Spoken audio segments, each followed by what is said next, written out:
मैंने बोला था ना 2025 का आईपीएल बहुत ही खतरनाक होने वाला है। पहले ये न्यूज आया कि रोहित शर्मा, सूर्य कुमार यादव मुंबई इंडियन टीम से हट करके केकेआर में चले जाएंगे। बुमराह भी एमआई से हट करके किसी और टीम में चले जाएंगे। KL Rahul RCB and Rishabh Pant CSK join कर लेंगे। बट अब इससे भी बड़ी खबर आई है, सारे फ्रेंचाइज बीसीसीआई से 8 डिमांड की है और वो जानना आपको बहुत जरूरी है, वरना आने वाला मेगा ऑक्शन समझ में नहीं आएगा कि आखिर क्या हो रहा है। आपको पता होगा कि Virat Kohli and Rohit Sharma impact player rule को लेकर के खुश नहीं थे और क्रिटिसाइज किए थे, बट सारे फ्रेंचाइज ने कहा है कि इम्पैक्ट प्लेयर रूल रहना चाहिए, यानी कि सारे फ्रेंचाइज इस रूल से बहुत खुश हैं। एंड 2025 का आईपीएल में भी मे बी इम्पैक्ट प्लेयर वाला रूल रहे। दूसरी डिमांड यह है कि फ्रेंचाइज का कहना है कि हमें एक टीम बनाने में काफी टाइम लगता है, एक कॉम्बिनेशन सेट करने में काफी मेहनत एंड 2-3 साल तो लग ही जाता है, तब जाकर के एक winning and strong team combination बन पाता है।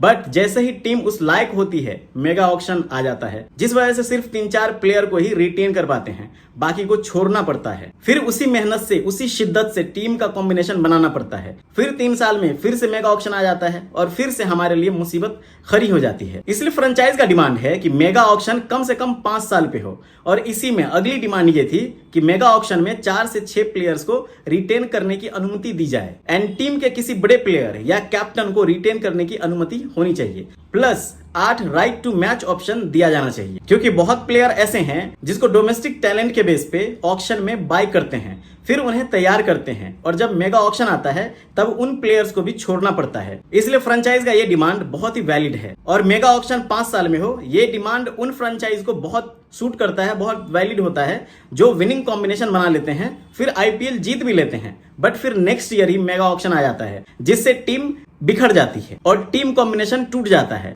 जैसे कि इस साल केकेआर के प्लेयर्स को देख सकते हो, सारे मैच विनर्स हैं, बट मेगा ऑक्शन में मजबूरन उन प्लेयर्स को छोड़ना होगा और टीम को फिर से बिल्ड करना होगा। अगर सेम टीम कॉम्बिनेशन से 2025 का आईपीएल खेलती तो ये तो पक्का था कि टॉप 4 में चली ही जाती और क्या पता फाइनल भी जीत जाती, बट टीम के बिखरने से may be next year top 4 में भी ना आ पाए या बहुत बॉटम पे चले जाए। और बहुत बार सीएसके एंड एमआई की टीम भी इस चीज का शिकार बनी है, बहुत बार बिखरी है, टीम कॉम्बिनेशन गड़बड़ाया है। हालांकि जो टीम इतना अच्छा परफॉर्म नहीं कर पाती है उसके लिए मेगा ऑक्शन एक अपॉर्चुनिटी बन जाता है जिसमें बहुत सारे न्यू प्लेयर्स को बाय करते हैं एंड फिर बहुत बार देखा गया है कि वही सेम फ्रेंचाइज नेक्स्ट ईयर अच्छा परफॉर्म करती है।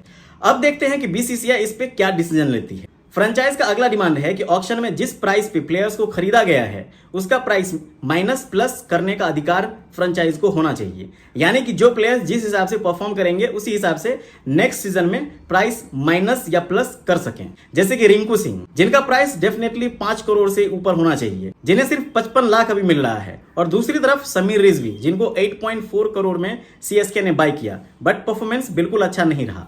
यस, उनको बहुत नीचे भेजा गया, बट अगर रिंकू सिंह को भी देखोगे तो हमेशा नीचे आए हैं बैटिंग करने के लिए एंड हमेशा परफॉर्म किए हैं, तो आपको कहीं ना कहीं जस्टिफाई करना होता है अपने प्राइस को। ऐसे ही अलजारी जोसेफ, जिनको आरसीबी ने 11.5 करोड़ में खरीदी, उन्होंने 12 के एवरेज से रन दिया और बहुत मैचेस में खेला भी नहीं। अगर 11.5 करोड़ एक प्लेयर लेकर के बहुत मैचेस ना खेले बैठ जाए तो आप समझ सकते हो कि उनका परफॉर्मेंस किस हिसाब से होगा।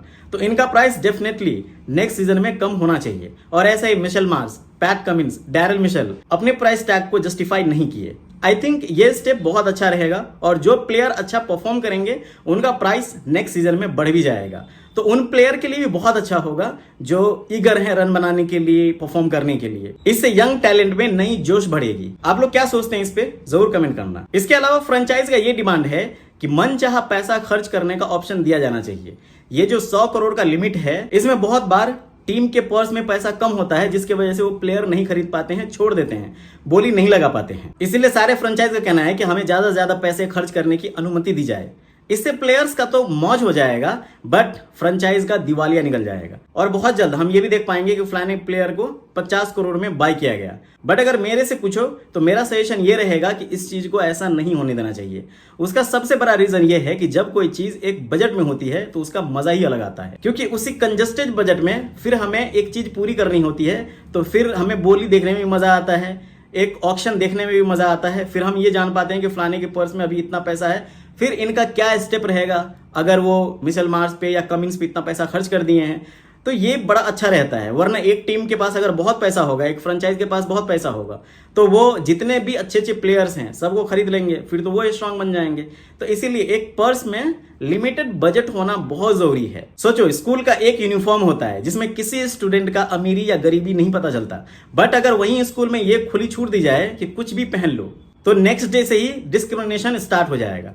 ऐसे मेगा ऑप्शन में जब एक सेट अमाउंट होता है तो उसी में पॉसिबल बेस्ट 11 चूज करना होता है, तो ऑप्शन देखने में बहुत मजा आता है। प्लस एक दायरे में एक चीज रखना बहुत जरूरी है और किसी फ्रेंचाइज का वीक लिंक सामने नहीं आता है कि फलाने फ्रेंचाइज के पास इतना पैसा नहीं था इसलिए वो नहीं खरीद पाए। नहीं तो ये ट्रेंड चल जाएगा ट्विटर पे कि फलाना फ्रेंचाइज के पास पैसा ही नहीं था, वो तो गरीब है, तो फलाने प्लेयर को वो क्यों खरीद पाएंगे। अभी तो हम ये कहते हैं ना कि पर्स में ही पैसा नहीं था। और एक सेट बजट में जब कोई प्लेयर हाईएस्ट बजट वैल्यू में बिकता है तब उसका मजा ही अलग आता है। फिर एक नाम होता है, फलाना प्लेयर 20 करोड़ में बिका, 24 करोड़ में बिका। नहीं तो ऐसे अगर खुली छूट रहेगी 50 करोड़ की भी वैल्यू फिर खत्म हो जाएगी। अभी इसी साल आईपीएल में ले लो, सनराइजर्स 250 प्लस यूं ही बनाने लग गई थी, तो क्या हो गया था कि T20 का मजा ही खत्म हो रहा है। जब देखो 250 बन जा रहा है। जब कभी एक बार बनता है तब बड़ा मजा आता है कि देखो 250 बन गया। तो ऐसे ही एक लिमिट बजट होना बहुत जरूरी है। आप लोग क्या सोचते हो इस पे, ये भी बताना। तो ये कुछ डिमांड थे जो सारे फ्रेंचाइज की तरफ से बीसीसीआई को किया गया है। आपको क्या लगता है कौन सा डिमांड बीसीसीआई को मानना चाहिए और कौन सा नहीं? Please comment.